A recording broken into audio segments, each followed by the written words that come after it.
Ensuite, donc ici, je veux voir la spirale d'Archimède qui répond donc à une équation un peu à une équation qui est ρ est égal à A fois θ. A fois θ. Bon, on sait bien que si je prends un cercle, les équations polaires d'un cercle, ici j'ai mis deux axes qui représentent x, y, oui, d'accord, mais ce sont les équations. Là, j'obtiendrai des équations cartésiennes. Mais si je fais par rapport à un repère polaire, le centre O, d'axe originel, parce qu'en fait, pour avoir un angle, il faut toujours deux demi-droites. Hein. Voilà, c'est l'angle de deux demi-droites dont l'intersection, c'est le sommet. On a le sommet, on peut mesurer l'angle. Donc si je n'ai qu'une droite, bon, c'est difficile d'avoir l'angle. Hein. On peut s'imaginer qu'on a deux demi-droites refermées sur elles-mêmes, oui. Donc ça ferait un angle zéro. Donc ici, il faut quand même une référence pour avoir un deuxième, voilà, une deuxième demi-droite. Donc je veux mesurer les angles par rapport à une référence. Donc il faut une deuxième demi-droite. Je ne peux pas mesurer l'angle là par rapport à quoi? Mais par rapport à une référence qu'on mesure l'angle. Donc ici, ce sera l'angle θ. θ1, là θ2. Généralement, θ sera représenté comme ça représente des parties de cercle en radians. Voilà, en radians, mais je peux remettre en degrés sans aucun problème. Alors, θ1, θ2. Et alors, les équations paramétriques sont données par rapport à d'un angle et l'angle va faire ressortir un rayon vecteur. Donc, par exemple, ici, j'invente pour θ1, j'ai 1, pour θ2, je me retrouve en 2, donc j'aurai un point ici, situé ici, un point situé là. Donc, c'est des situations de points qui vont être données en repère polaire, dans un repère polaire, par rapport à une équation polaire. Voilà. Donc ici, si je veux les représenter un cercle, en polaire, un cercle, hein, on sait très bien que, voilà, ici, on a un diamètre, un diamètre, et que si j'en construis un triangle à partir du diamètre, j'ai d'office un triangle rectangle. Voilà, ça, si ça c'est θ, le diamètre, effectivement, c'est deux fois le rayon, deux fois le rayon. Donc, on peut dire que l'équation polaire sera ρ est égal à le diamètre fois le cosinus θ. Ouais, parce que le cosinus θ, c'est côté opposé à θ, côté opposé à θ, côté opposé, il est là, ici, côté opposé, sur l'hypoténuse, mais l'hypoténuse, c'est le diamètre. Hein. Donc, c'est le côté opposé, donc je serai ici, en position ici. Voilà, donc, je peux dire que ρ, c'est d cosinus θ, mais c'est aussi 2r cosinus θ.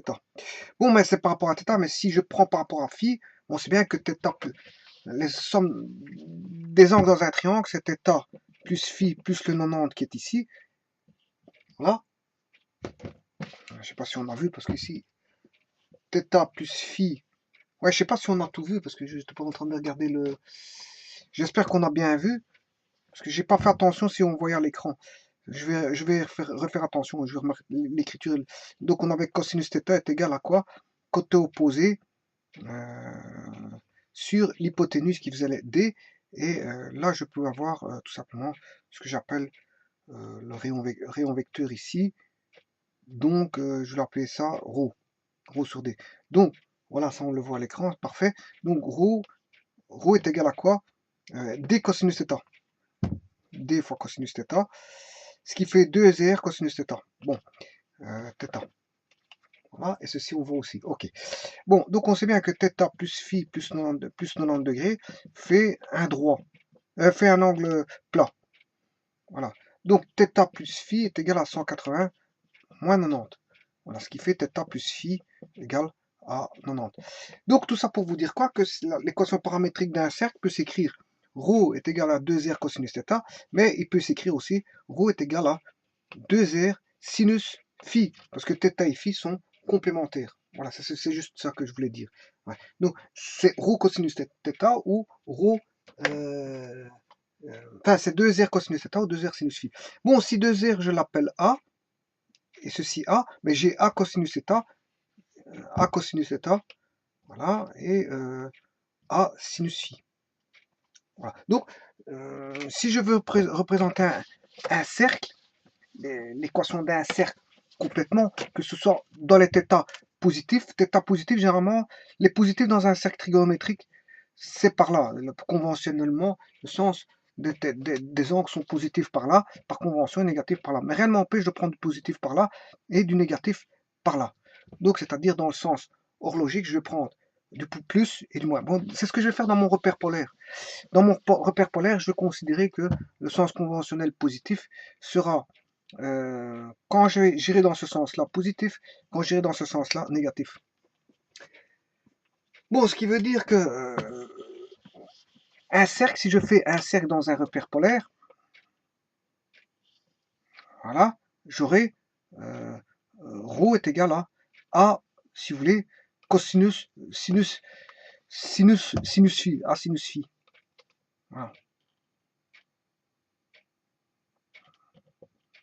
Ou à cosinus θ.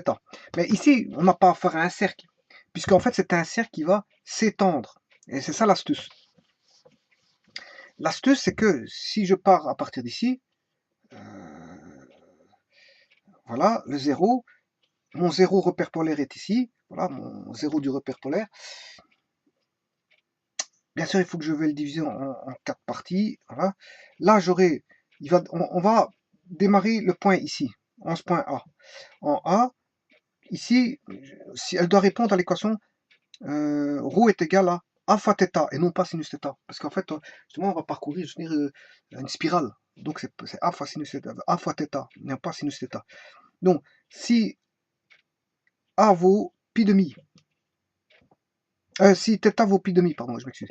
Si θ vaut pi demi, ben en fait, là, j'aurai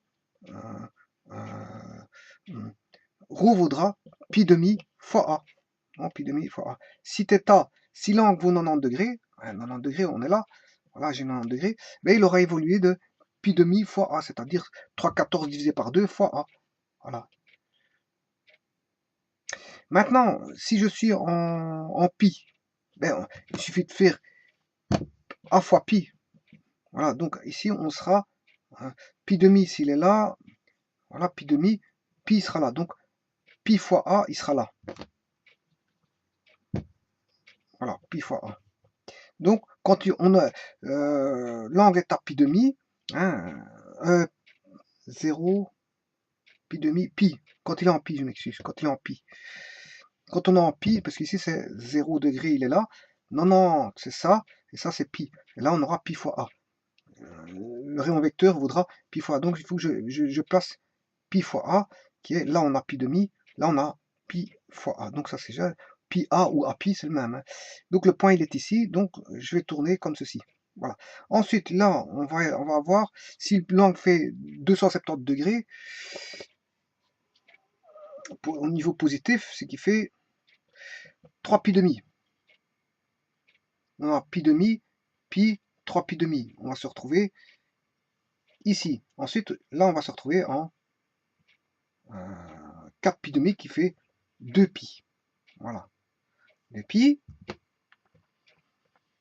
2 pi A, bien sûr. Hein. Là, c'est 3 pi demi A. C'est pas un angle, c'est une mesure. Hein. C'est la mesure qui vaut 3 pi demi. Pas confondre l'angle qui vaut 3 pi demi et la mesure ici du rayon vecteur qui fait 3 pi demi A. Hein. Fatalement, il y a chaque fois un A.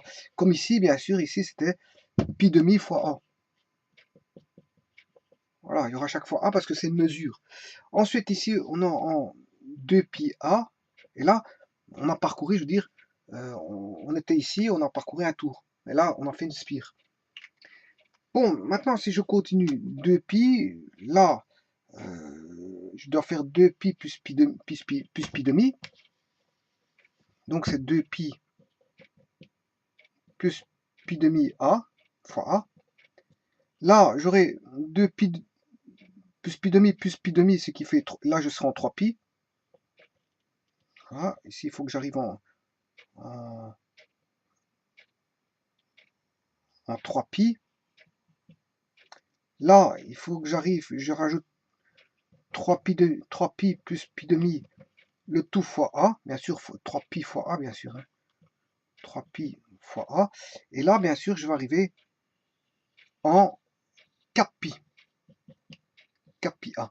Donc autant dire que ici le pas il est de 2πa partout, hein. 2πa ici, 2πa, 2πa, 2πa. Donc elle répond à l'équation polaire ρ est égal à pi ou πa, à θ, pardon, je m'excuse, à θ, et que le pas, hein, le pas vaudra 2πa.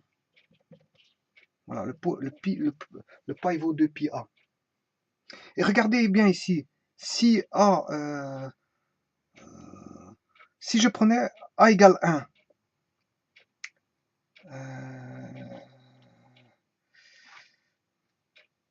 1, bon, ici, si je fais en fonction de, si A vaut 1, par exemple, A vaut 1, et que je fais en fonction de pi, ben là j'ai 1 demi fois pi. Voilà. Là j'aurai, A vaut 1, j'aurai, là j'aurai 1 demi fois pi. Hein. Là j'aurai 1 fois pi, pour ce point-là. Là j'aurai A vaut 1, 3 demi de pi, etc. Donc là j'aurai 2 pi, etc. Voilà.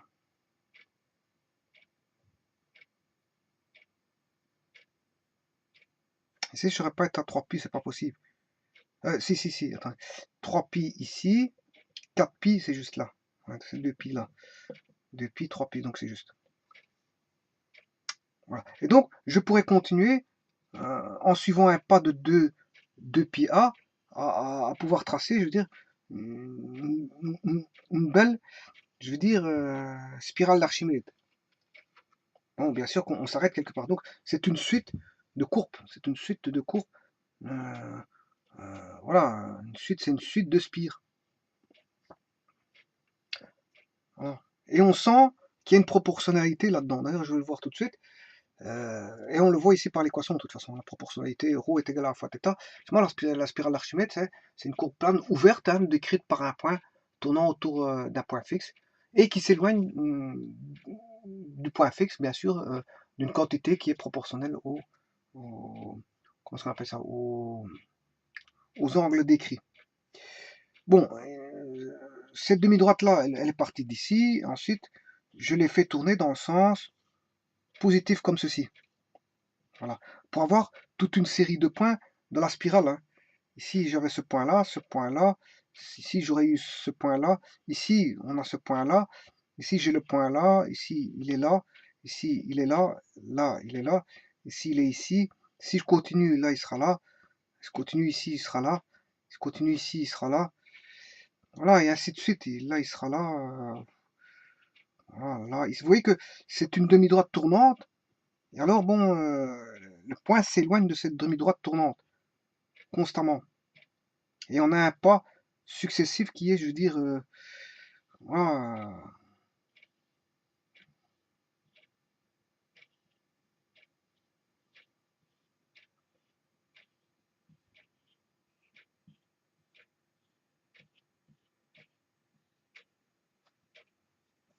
Vous voyez, donc c'est une demi-droite tournante auquel elle répond à l'équation ρ est égal à θ.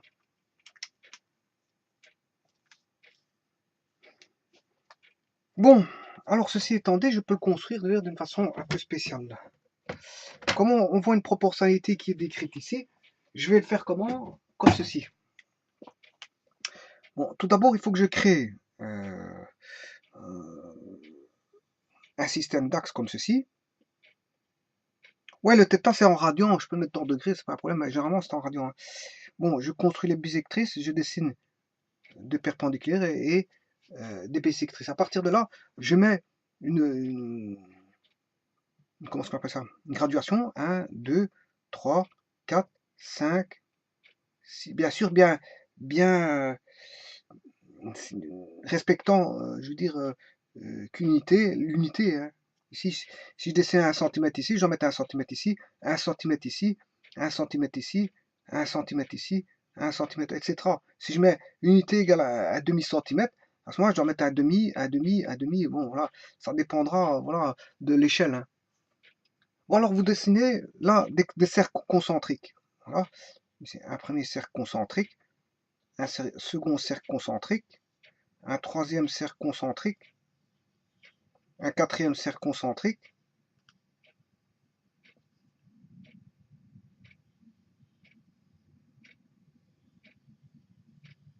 un cinquième cercle concentrique,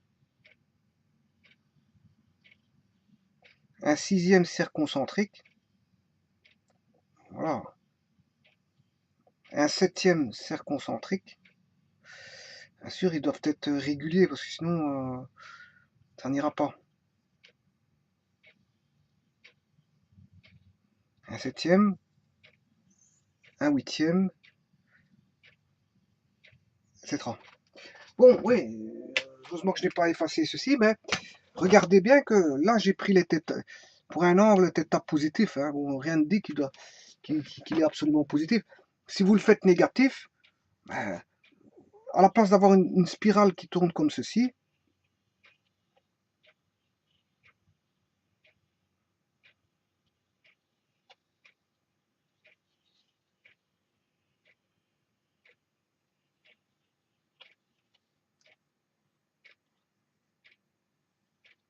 hein, et je peux encore continuer.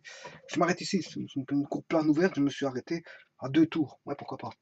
Bon, parce que ici j'ai peu de place pour montrer au niveau de l'écran, donc sinon j'aurais pu continuer comme ceci. Voilà, et on peut tendre vers l'infini si on veut. La faire tendre vers l'infini. Voilà, ce que je voulais dire, c'est que si je prends un θ négatif, j'aurai ceci. Moi j'aurai là, j'aurai une courbe symétrique à ça. Hein. Donc j'aurai ceci, elle va passer par là. Voilà. Elle va passer par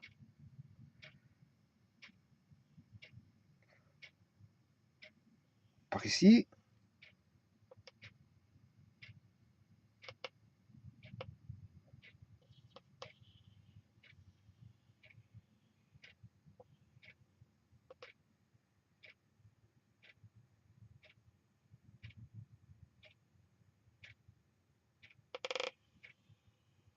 Comme ceci.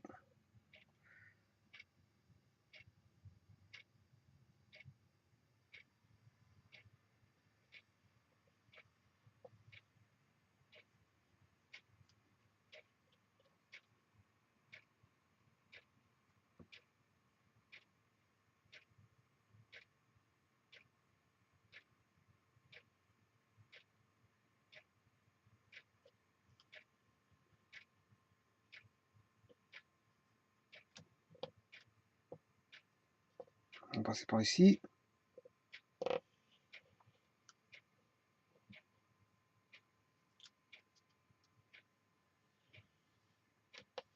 Voilà, en fait, vous comprendrez que je l'ai fait tourner dans l'autre sens. La spirale tourne dans l'autre sens, fatalement. Elle sera symétrique à l'autre. Hein.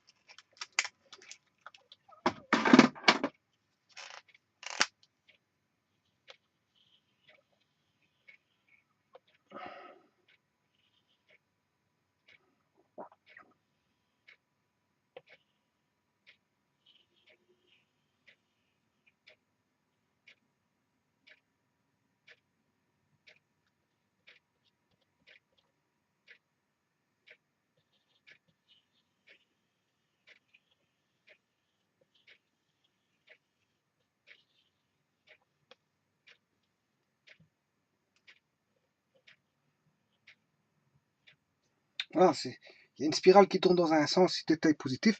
Elle tournera dans le sens contraire si θ est négatif. Ça, on sait bien. Ouais, je pourrais continuer comme ça à la faire tourner dans le sens négatif.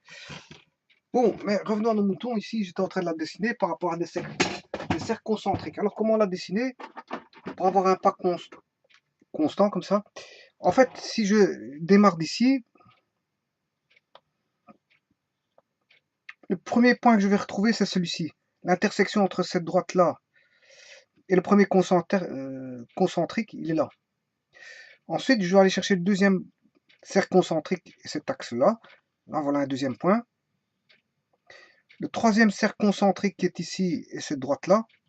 Voilà un point ici. Cette quatrième cercle concentrique et cette droite-ci. Ce cercle concentrique et cette droite-là. Ce cercle concentrique et cette droite-là. ce cercle concentrique et cette droite-là, et ce cercle concentrique et cette droite-là, et je peux continuer. Et là, à partir de là, je peux avoir la fameuse spirale d'Archimède comme ceci.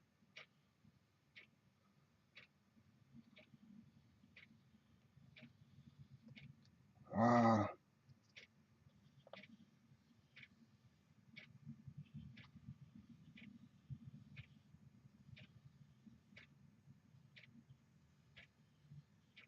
Ici, j'ai fait qu'un tour. Hein. J'ai fait un tour. Si je veux plus de tours, bien sûr, enfin, si je veux, je n'ai fait qu'un tour.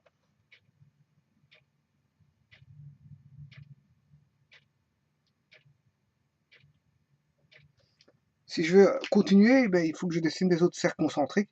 Et continuer, bon, il faut faire ça sur un... Alors, si je veux aller à l'envers, je pars d'ici. Là, c'est un premier point. Un premier point. Un deuxième point ici. Voilà, un premier point ici, un deuxième point. Un troisième point, un quatrième point, un cinquième point, un sixième point, un septième point et un huitième point. Et alors, je pars comme ceci.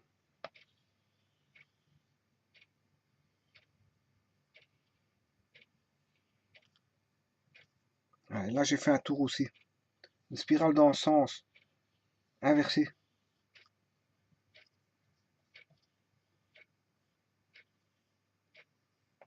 Voilà. Et ça, c'est ce qu'on appelle une spirale d'Archimède.